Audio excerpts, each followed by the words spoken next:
Yo, what's good today? Dumating na yung kamitat natin para dito sa Moonshine Gold.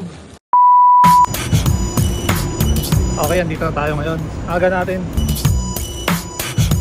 Okay, doon meet up namin sa ulo doon sa Vape Cafe. Actually, second time ko na rito. Sorry din dyan. Siyempre, mga tulad natin, mga young, mga bata pa. Dito tayo sa Vape Cafe.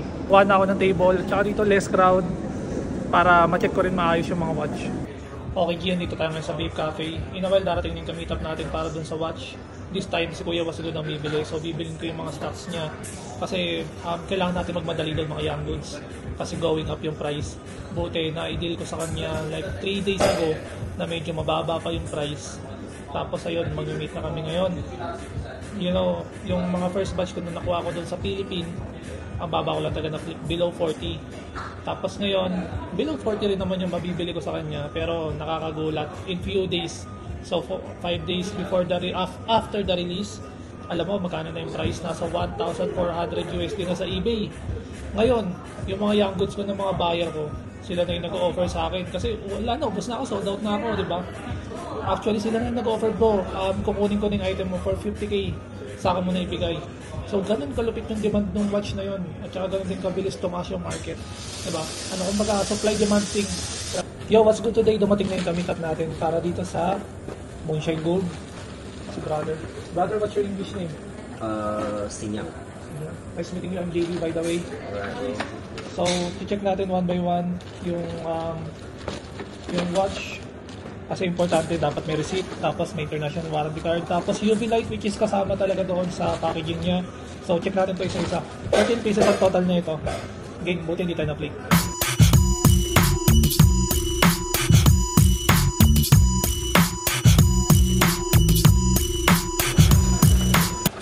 Let me transact the payment. Sure. Okay, so okay na, na-check ko na isa-isa kompleto with the receipt, warranty card, etc. Tapos 13 pieces.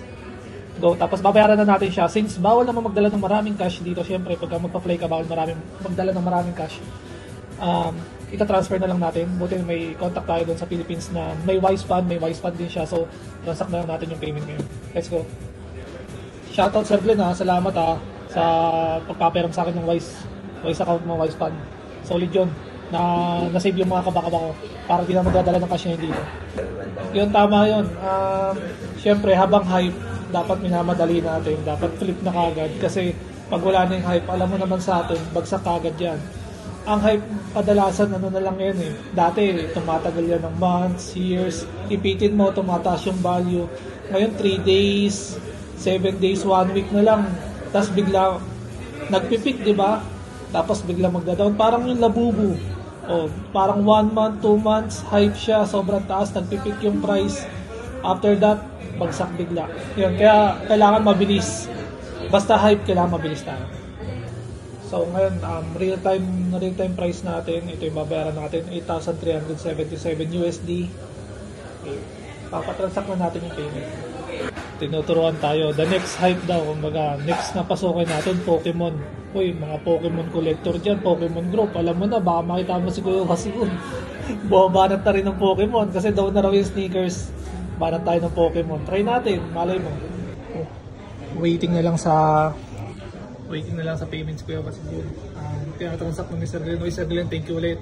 Tinatransact niya na. Tapos ayun, success naman na nakapag-send na ng initial. Tapos we just follow yung kung ano yung rates ngayon. Bagsak daw yung USD kaya medyo tumaas. Pero yun, goods pa rin tayo doon.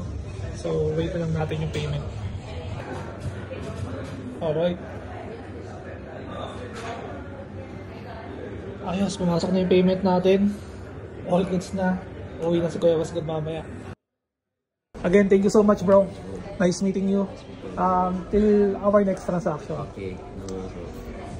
Nice. Ayos na, success yung deal ni Kuya Wasigud. Lipit na muna natin. Umalis na yung kamitat ko.